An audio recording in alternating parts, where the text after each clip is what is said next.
بسم الله والحمد لله والصلاة والسلام على رسول الله وعلى آله وصحبه ومن اتبع هداه أما بعد. Aujourd'hui le 9 du mois de Ramadan de l'année 1440 après la hijra de notre prophète Mohammed sallallahu alayhi wa sallam, nous avons par la grâce d'Allah tabaraka wa ta'ala pu assister à cette allocution de notre cheikh Abdel Qadir ibn Muhammad al-Junayd hafidahullah ta'ala. Comme on a eu un petit peu de retard pour l'appel, le cheikh il a écourté un petit peu son cours, donc comme vous voyez il a duré un petit quart d'heure. Moi alhamdulillah, c'est un grand bienfait que nous avons pu écouter ce cheikh qui nous a donné un petit peu de son temps pendant ce mois béni du mois de Ramadan. Et comme tous les ans depuis maintenant 8 ans, on va faire ces appels téléphoniques. On va essayer de mettre 2 ou 3 appels par semaine, Inch'Allah ta'ala. Cet appel était le deuxième de ce mois ou de cette année 1440 après la hijra de notre prophète sallallahu alayhi wa sallam, et le premier dans la mosquée Masjid al-Sunnah de la ville de Montreuil. Nas'alullah tabaraka wa ta'ala an yuwaffiq al-jami' lima yuhibbu wa yarda. Comme on a l'habitude de faire à l'introduction ou avant la traduction des appels que nous faisons avec les savants et les grands étudiants en sciences du monde entier, nous allons faire une brève introduction qui sera suivie d'une brève présentation du cheikh que nous avons appelé, et ensuite la traduction du cours. Je vais un petit peu écourter aujourd'hui, mais on aura l'occasion de traiter plusieurs points au fil des jours pendant ce mois béni du mois de Ramadan, comme on a l'habitude de faire des sujets qui ont attrait au manhaj, à la méthodologie, le manhaj salafi qui est l'islam authentique, des points et des sujets dont chaque musulman a besoin, chaque musulman qui respecte sa religion, chaque salafi qui respecte son manhaj a besoin de connaître et de maîtriser. Ces sujets qu'on a l'habitude de répéter jusqu'à ce que certains peuvent même dire que nous les rabâchons, mais ce sont des sujets qu'il convient à tout salafi de connaître sur le bout des doigts, comme ils disent. Parmi ces sujets, on va traiter, juste pour énumérer certains d'entre eux, ce qui est en rapport avec les tazkiyat, c'est-à-dire les recommandations, car c'est un sujet qui est très important, comme vous allez voir dans la brève présentation que nous allons faire du cheikh, comme toutes les présentations que nous faisons de tous les mashayikh que nous appelons. Aussi ce qui a attrait à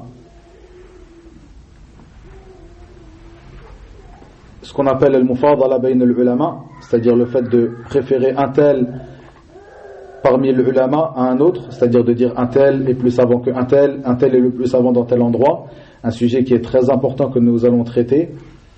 Aussi le fait de vous mettre en avant pourquoi nous faisons ces appels tous les ans, quel est le bienfait, quelle est la chose qui est visée, quel est le but de ces appels téléphoniques et la manière dont on a de les faire. Il y a aussi un autre sujet qui est très très important dont les jeunes ont beaucoup besoin, c'est le fait de savoir qui est le savant. Car aujourd'hui, nous faisons des appels aux gens de science. Certains d'entre eux sont des savants, certains d'entre eux sont des grands savants, certains d'entre eux sont des grands étudiants en sciences. Et le musulman a besoin de savoir la différence et de connaître la différence entre le savant, l'alim, le grand savant, celui qui fait partie de kibar al-ulama, une parole qu'on entend beaucoup dans la bouche de certains, qui est parfois mal comprise, qui est parfois mal utilisée, alaykum bil kibar, revenez vers les grands savants, qui est une parole de vérité, qui parfois est mal utilisée ou mal comprise. Donc le fait de savoir et de connaître, de faire la différence entre les savants et les grands savants et les étudiants en sciences est une chose très importante, car certains points, certains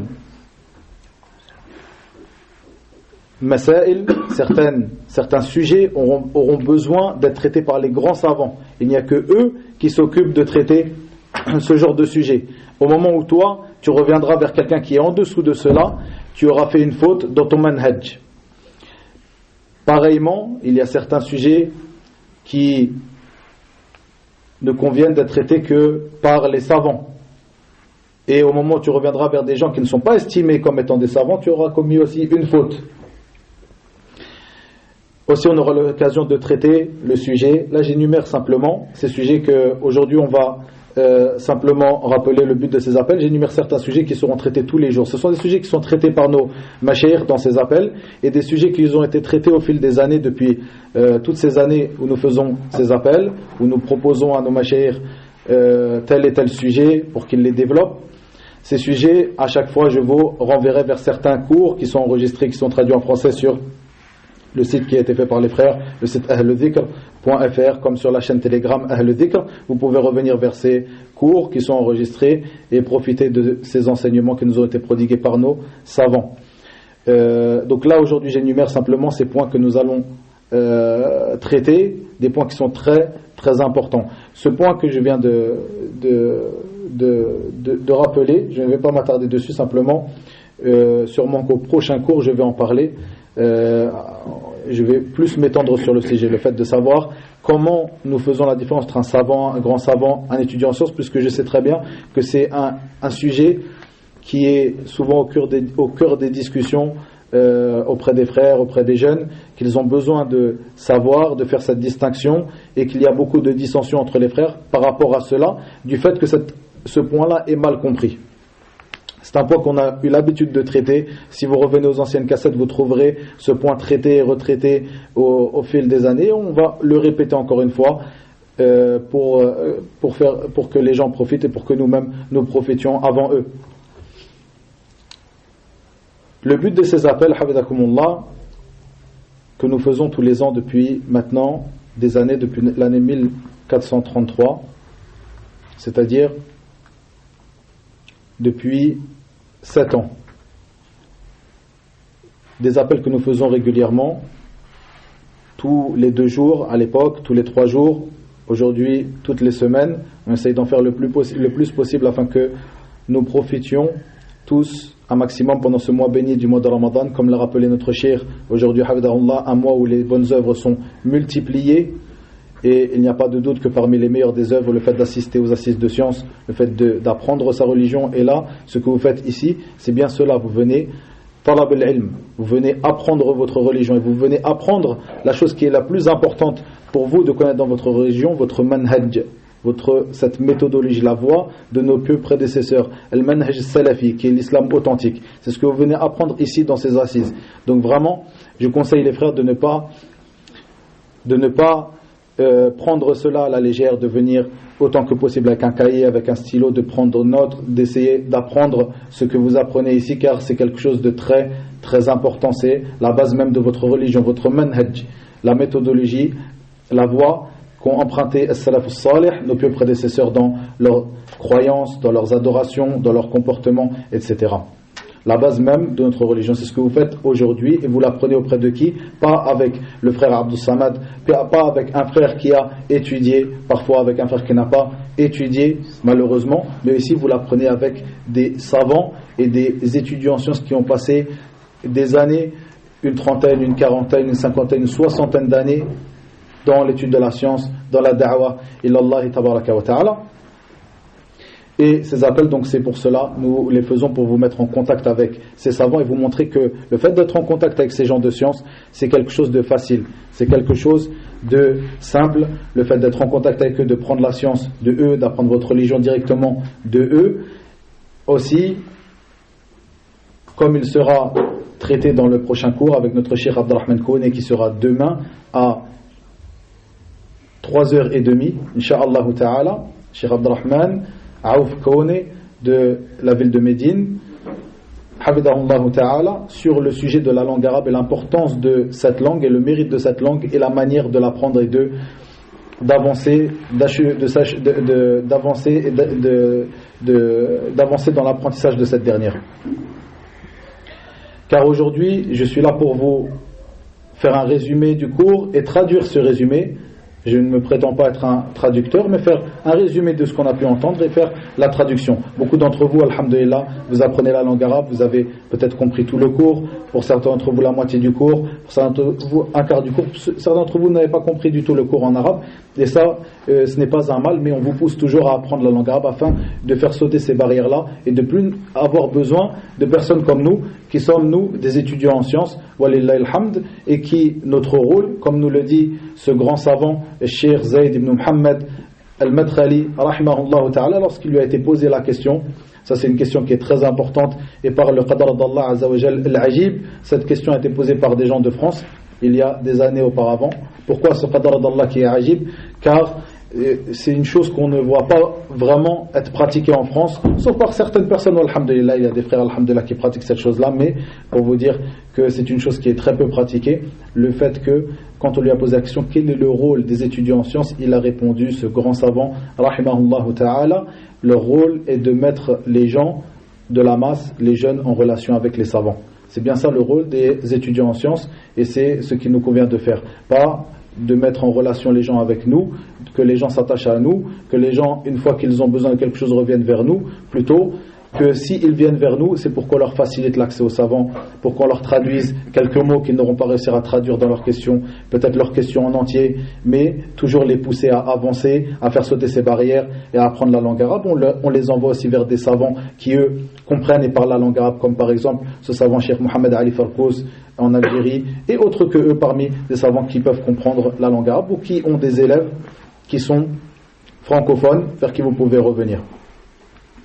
Voilà, donc ces appels, c'est vraiment cela le but. Le but aussi est de vous faire découvrir vos savants, les savants de ce manhaj, les savants salafis.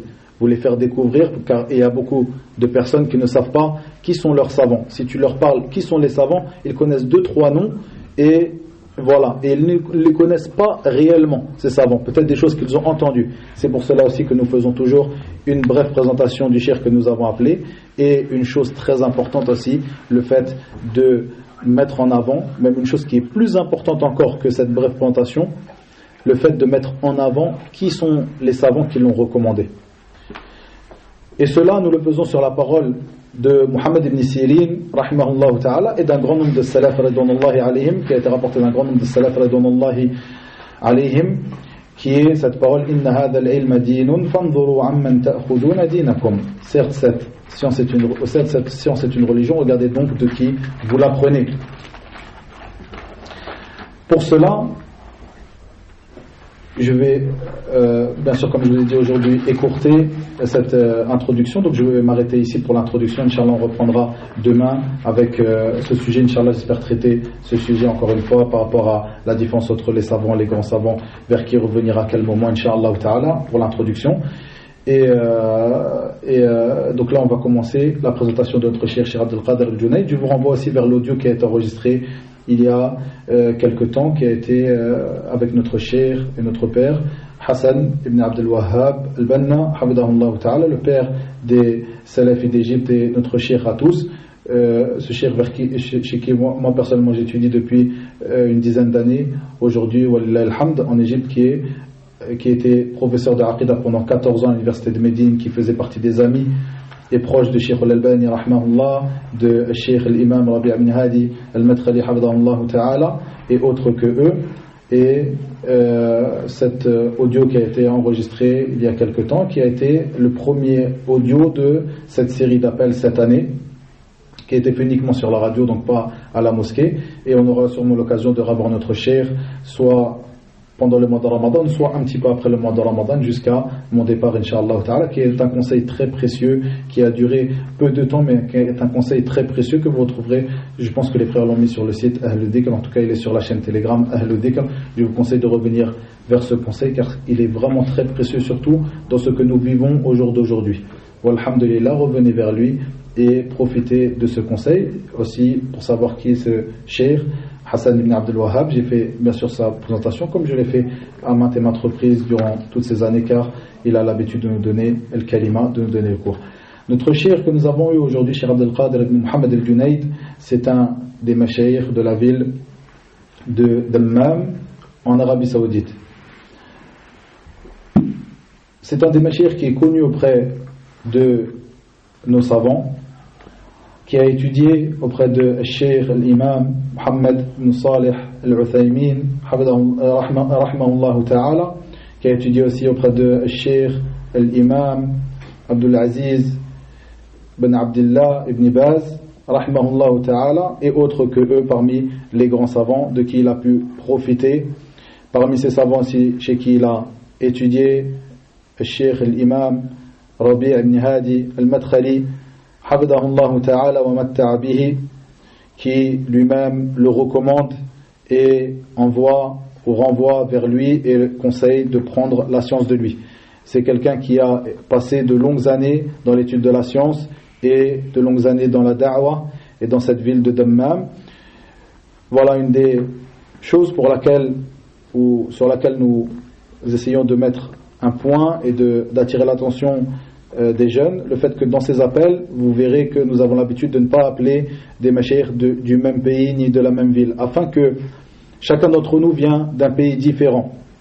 Chacun d'entre nous peut-être désire aller étudier et parfois ira étudier dans un pays différent. Donc il nous convient de savoir au moment où tu vas voyager vers un pays, que ce soit pour habiter dans ce pays, étudier dans ce pays, car comme vous connaissez l'obligation pour beaucoup d'entre nous de la hijra, de l'immigration, de revenir vers les pays musulmans, quand les conditions, en fonction des conditions de cela, les conditions de rester dans les pays de mécréance. Donc comme vous savez, la hijra est une chose qui à la base est obligatoire pour tout musulman. Donc à partir de là, comme nous sommes de pays différents, nous sommes amenés à voyager vers nos pays respectifs, voyager vers certains pays pour apprendre la religion, voyager vers certains pays pour aller visiter les savants, voyager vers certains pays pour faire le hajj ou la umrah. Comme donc bien sûr à Mecca, quand vous partez à Mecca, généralement vous allez visiter la ville de Médine, etc. Donc à partir de là, il te convient de savoir qui sont les savants dans tel et tel endroit.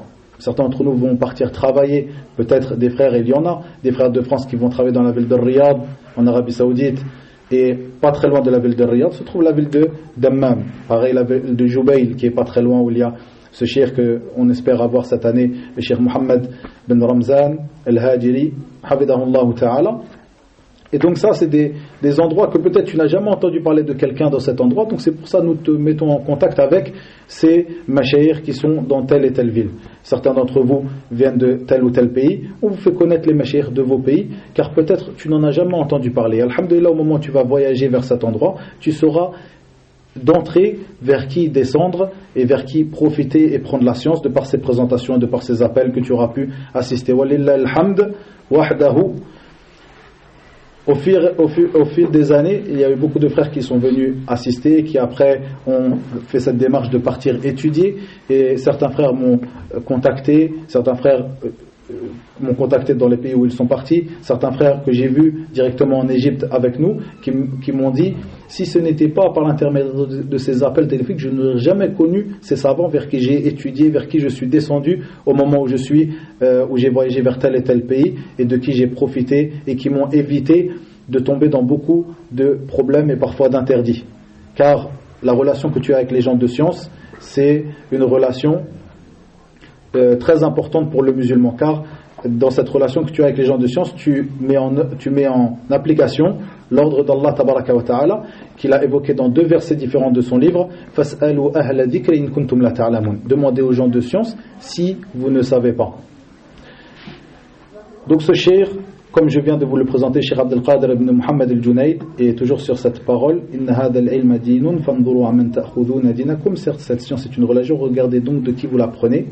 Il t'est un droit de demander qui est cette personne que nous allons appeler, qui est cette personne vers qui je vais m'asseoir, qui est ce frère vers qui je vais prendre des cours, qui est ce frère qui nous fait même la traduction, qui est ce frère de cette traduction que tu m'envoies sur le WhatsApp, etc. Qui est cette personne? C'est ton droit, et c'est ton droit, et parfois même, ou bien souvent c'est une obligation de savoir qui est cette personne de qui tu vas apprendre ta religion. Au moment où toi, et plusieurs parmi les ulama, ils parlent de cela, ils ont l'habitude de le rappeler, et surtout l'ulama qui donne des cours dans la mosquée de Médine, dans la mosquée du prophète sallallahu alayhi wa sallam, ou la mosquée de Mecca, car ils ont l'habitude de voir des gens qui viennent pour la Umrah et des Hujjaj, qui eux vont demander à n'importe qui des avis religieux. Ils ont l'habitude de mettre l'accent sur cela, et de mettre un point sur cela, de dire quand c'est pour ta voiture, tu vas demander sur tel et tel mécanicien. Quand c'est pour ta santé, tu vas demander sur tel et tel médecin. Mais quand c'est pour ta religion, tu vas te contenter de voir un frère qui a une barbe, qui a un qamis, etc. et tu vas aller vers lui pour lui demander. Parfois, c'est exagéré, mais il y a des gens qui font comme cela. Parfois, chez des frères qui, eux, ont appris un petit peu du manhaj, ils ne tombent pas dans cela, mais tombent sur quelque chose d'autre. Ils vont chez quelqu'un prendre des cours ou assister à un cours, une traduction, etc. Mais ils n'ont pas fait cette démarche de demander qui il est, que ce soit lui directement ou si tu as honte de demander aux frères qui sont là. Et faire attention à ce que les frères qui sont là ils te disent. S'il te dit oui, je crois qu'il a étudié dans tel endroit, toi c'est pas suffisant pour toi, c'est ta religion que tu viens apprendre. Ton manhaj, cette chose sur laquelle tu seras interrogé dans ta tombe. Donc il te convient de faire attention à cette personne. Au-dessus de cela, qui le recommande? Chez qui il a appris parmi les gens de science? Est-ce que ces gens de science chez qui il a appris, s'il a appris chez des gens de science, est-ce qu'il le recommande? Est-ce que les frères qui eux étudient au même endroit, qui sont connus auprès de nous comme étant des frères salafis, ou alhamdoulilah qui ont un bon manhaj, est-ce que eux ils disent de bien de ce frère-là, ou c'est un frère qu'ils ne connaissent pas, qui ne se mélangeait pas avec eux? Faites attention les frères, le salafi il se mélange avec ses frères. Le salafi ne reste pas en marge comme cela et on ne le voit pas, il n'a pas de relation avec ses frères. Ça, ce n'est pas normal. Donc voilà, ça c'est une chose qui est très importante. C'est un sujet qu'on aura l'occasion de traiter dans ce qui est en rapport avec at-tazkiyat, c'est-à-dire les recommandations des gens de science, etc. Comment se fait cette recommandation? Sujet que nous avons beaucoup traité au fil des années, que nous allons traiter aussi pendant ces appels. Donc ici, le plus important ici, au-dessus de cette brève biographie, de savoir que ce cheikh a étudié parmi les imams de ce siècle, le fait de savoir que des grands savants, parmi eux cet imam, l'imam Rabi' ibn Hadi al-Madkhali hafidhahullah, le recommande et renvoie les jeunes vers lui pour apprendre la science. À partir de là, tu es apaisé, tu as fait ce qui était obligatoire dans ta religion, tu as su que l'ulama recommande cette personne-là, donc tu peux prendre de lui la religion. Le cheikh, après avoir fait les louanges à Allah tabaraka wa ta'ala et les salutations sur le prophète Muhammad sallallahu alayhi wa sallam, comme en guise d'introduction, après cela, il a commencé à nous dire que parmi les heures les plus importantes pour le musulman sont les heures qu'il passe avec le livre d'Allah Azza wa Jal, le Coran. Lorsqu'il le lit, le récite, le psalmodie, lorsqu'il l'apprend, que ce soit de le mémoriser ou d'apprendre les règles de sa récitation ou les règles juridiques qu'il renferme, cela sont les meilleures heures qu'il passe dans sa vie. Le cheikh nous conseille donc de suivre cette voie, la voie du Coran, la voie de l'apprentissage et de la récitation du Coran, et en particulier pendant ce mois béni du mois de Ramadan. Le cheikh nous dit de s'encourager et de s'encourager soi-même et donc de s'encourager les uns les autres à cela, les vieux comme les jeunes, les femmes comme les hommes, comme les enfants. Il est important de faire de nos maisons et des endroits, c'est-à-dire de nos montures, c'est-à-dire aujourd'hui la voiture, etc., d'en faire des lieux de récitation du Coran. Et le cheikh de nous dire que la récompense est multipliée pendant ce mois béni du mois de Ramadan. Car la récompense, Allah Azza wa Jalla a fait que la récompense pour les œuvres est multipliée en fonction des temps, des périodes, des saisons, comme la saison du mois de Ramadan, comme les 10 premiers jours du mois de Dhul Hijjah, etc., comme par les endroits. La récompense est multipliée en fonction des endroits, comme la Mecque, comme Mecca, comme Al-Médina, etc. Et le cheikh de nous dire que ceci est la voie que notre prophète sallallahu alayhi wa sallam avait l'habitude de suivre, la voie du Coran pendant le mois de Ramadan, le fait qu'il se tournait vers le Coran pendant ce mois en particulier, et que c'est un mois où Jibril alayhi salam venait voir le prophète sallallahu alayhi wa sallam et lui faisait réviser le Coran. Comme il a été rapporté dans As-Sahihayn, le Sahih de l'imam al-Bukhari et le Sahih de l'imam Muslim, an Ibn Mas'ud radiyallahu anhu, que le prophète sallallahu alayhi wa sallam était la personne la plus le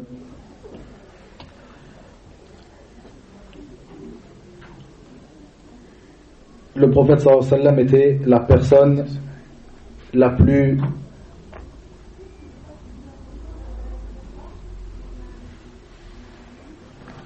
comment dire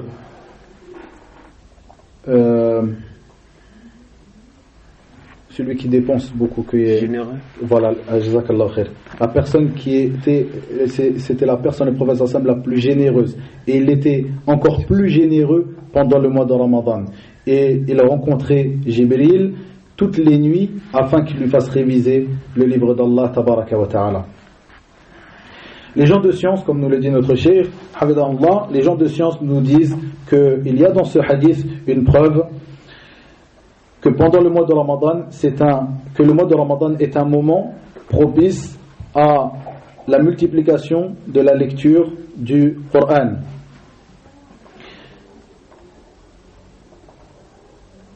Et comme cela, ils nous disent, d'après ce hadith, que c'est un moment propice, et parmi les preuves aussi qui nous montrent que ce mois-là est un moment propice pour la lecture du Coran, le fait que le Coran a été révélé pendant ce mois. Comme Allah Azza wa Jalla le dit dans le sens approximatif de ces paroles, le mois de Ramadan dans lequel nous avons fait descendre le Coran comme guidé pour les gens. Ensuite, le cheikh nous dit que il a été rapporté de Ibn Abbas, Abdullah ibn Abbas radiyallahu anhuma, d'une manière authentique, qu'il dit que Allah tabaraka wa ta'ala a fait descendre le Coran pendant le mois de Ramadan en entier, jusqu'au ciel le plus bas. Puis, pendant la vie du prophète sallallahu alayhi wa sallam, après son envoi, après al-bi'atha, après l'envoi du prophète sallallahu alayhi wa sallam, après qu'Allah azza wa jalla l'ait élu par le message, al-risala, il a fait descendre le Coran sur lui, petit à petit, en fonction de ce qui se passait dans la vie du prophète sallallahu alayhi wa sallam, afin de légiférer la religion pour le prophète sallallahu alayhi wa sallam et ses compagnons, et pour nous, jusqu'à la fin des temps. Le cheikh doit nous dire que nos pieux prédécesseurs étaient avec le Coran pendant ce mois d'une manière très particulière. Ils y prêtaient une très grande attention, comme ils n'y prêtaient pas une attention dans le reste de l'année. En effet, il a été rapporté d'une manière authentique de Abdullah ibn Mas'ud radiyallahu anhu, où il a été rapporté de lui qu'il lisait le Coran tous les 3 jours pendant le mois de Ramadan. Le cheikh nous dit qu'est-ce que cela veut dire? Cela veut dire qu'il finissait le Coran 10 fois pendant le mois de Ramadan. Abdullah ibn Mas'ud, qui faisait partie des grands compagnons du prophète sallallahu alayhi wa sallam et les plus savants des compagnons du prophète sallallahu alayhi wa sallam. Il nous dit aussi notre cheikh hafidhahullah ta'ala qu'il a été rapporté d'une manière authentique de Ibrahim al-Nakha'i, qui faisait partie des imams de Tabi'in, qui rapporte de Al-Aswad, qui lui-même faisait partie des grands imams de Tabi'in et des grands fuqaha de Tabi'in, ainsi que des pieux de Tabi'in radiyallahu anhum ajma'in, que ce dernier, Al-Aswad, il avait l'habitude pendant le mois de Ramadan de faire des efforts dans la lecture du Coran afin de pouvoir le terminer toutes les 2 nuits. C'est-à-dire, comme nous le dit le cheikh, qu'il terminait le Coran 15 fois par mois, 15 fois pendant le mois de Ramadan. Ensuite, le cheikh nous rappelle un athar qui est rapporté par Abd al-Razzaq dans son Musannaf, où il rapporte de Ibrahim al-Nakha'i que lui-même lisait le Coran tous les 3 jours pendant le mois de Ramadan, et une fois qu'il arrivait aux 10 dernières nuits du mois de Ramadan, il le lisait toutes les 2 nuits. Et il faisait al-ghusl, il faisait al-ghusl, le bain rituel, le lavage rituel, toutes les nuits. C'est-à-dire qu'il lisait le Coran, comme nous le dit notre cheikh, toutes les 3 nuits jusqu'aux 10 dernières nuits. Ensuite, pendant les 10 dernières nuits, il le lisait 5 fois, c'est-à-dire toutes les 2 nuits. Il nous rappelle aussi notre cheikh hafidhahullah ta'ala que l'imam al-Bukhari lisait le Coran et le terminait toutes les nuits pendant le mois de Ramadan, comme il a été rapporté par l'imam Shafi'i, ou de l'imam Shafi'i, que ce dernier lisait le Coran tous les jours et nuits 2 fois, c'est-à-dire une fois pendant la journée, une fois pendant la nuit. C'est-à-dire qu'il lisait le Coran et le terminait pendant le mois de Ramadan 60 fois. Et le cheikh de nous dire, comment n'en serait-il pas ainsi c'est-à-dire comment nos salaf radouanallahi alayhim ne seraient-ils pas ainsi avec le livre d'Allah tabaraka wa ta'ala pendant ce mois, et c'est bien le mois dans lequel Allah tabaraka wa ta'ala l'a fait descendre, et c'est bien le mois où Jibril alayhi salam venait visiter le prophète sallallahu alayhi wa sallam pour lui faire réviser le Coran jusqu'à ce qu'il vienne l'année de sa mort, et lui a fait réviser 2 fois pendant ce mois. Et le cheikh de nous dire, et comment n'en serait-il pas ainsi alors que c'est le mois où les œuvres de bien sont multipliées. Le cheikh nous conseille donc d'apprendre le Coran, car comme il est rapporté d'Abdullah ibn Mas'ud radiyallahu anhu, où il rapporte du prophète sallallahu alayhi wa sallam qu'il dit que le Coran, il sera, ou il dit apprenez le Coran, car certes il est écrit pour chaque lettre que tu lis du Coran 10 hasanat, 10 bonnes œuvres, et pour chacune de ces lettres que tu lis, il te sera pardonné 10 sayyi'at, c'est-à-dire 10 mauvaises actions. Et il dit sallallahu alayhi wa sallam, et je ne dis pas que alif lam mim est une lettre, mais plutôt que alif est une lettre, mim est une lettre, alif est une lettre, lam est une lettre et mim est une lettre. Le cheikh de nous dire que ceci, regardez bien mes frères, c'est une récompense grandiose. Une récompense grandiose pour chaque lettre que tu auras lue du livre d'Allah tabaraka wa ta'ala. Et qu'en est-il lorsque tu lis le Coran pendant le mois de Ramadan où les œuvres de bien sont multipliées? Sachant que le hadith que, entre parenthèses, donc ça c'est de ma parole, entre parenthèses, le hadith qui a été rappelé précédemment, c'est un hadith qui est général pendant le mois de Ramadan et autre que le mois de Ramadan. Après cela, le cheikh de nous dire, qu'en est-il alors lorsque tu lis le Coran pendant le mois de Ramadan, ce mois où les actions sont multipliées?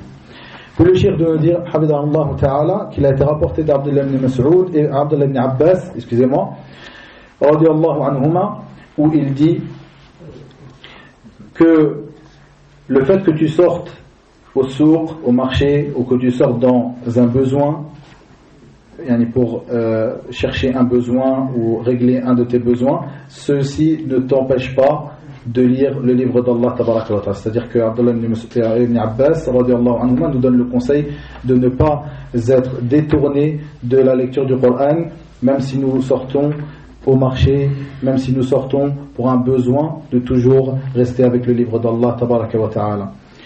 Et le cheikh a terminé cette brève allocution qui était très bénéfique, jazahullahu khayran, par le fait de nous rappeler qu'il a été effectivement rapporté du prophète Mohammed sallallahu alayhi wa sallam dans un hadith qui est authentique, l'interdiction de lire le Coran en moins de 3 jours. Et le prophète sallallahu alayhi wa sallam de dire que celui qui le lira en moins de 3 jours, dans le sens approximatif de ces paroles, qu'il ne le comprendra pas. Donc il nous a montré, il nous a informé pourquoi a-t-il interdit de lire le Coran en moins de 3 jours, car cette personne ne le comprendra pas. Le cheikh nous rapporte ici la parole de ce grand savant, Al-Hafid ibn Rajab Al-Hanbali rahimahullah ta'ala, qui dit, dans le sens approximatif de ces paroles, cette interdiction a été rapportée pour celui qui a cette habitude de lire le Coran en moins de 3 jours. Pour celui qui a l'habitude de lire le Coran en moins de 3 jours. Donc l'interdiction, le prophète sallallahu alayhi wa sallam a interdit dans ce hadith de lire le Coran en moins de 3 jours pour celui qui aurait cette habitude de lire le Coran tous les jours en entier ou tous les 2 jours, en moins de 3 jours. Mais, comme le dit Al-Hafid ibn Rajab rahimahullah ta'ala, mais lors des moments préférés, les saisons préférées, comme le mois de Ramadan, ce mois où se trouve Laylat al-Qadr, la nuit du destin, comme ils le traduisent communément en français, ou dans des endroits préférés, comme Mecca ou Al-Medina, eh bien, à ce moment-là, le musulman devra profiter de ces instants et de ces endroits pour multiplier sa lecture du Coran. Et le cheikh Al-Hafid ibn Rajab de terminer cela et de dire que ceci est la parole de l'imam Ahmed, de l'imam Ishaq, ibn Rahawai et de un grand nombre des imams de Salaf parmi as-Sahaba et ceux qui les ont suivis dans le bien. Et le Cheikh nous a terminé sur cette parole un détail qui est très important ici. Jazahullahu khayran wa ila huna wa billahi tawfiq wa sallallahu wa sallam wa baraka ala nabiyyina Muhammad walhamdulillahi rabbil alamin.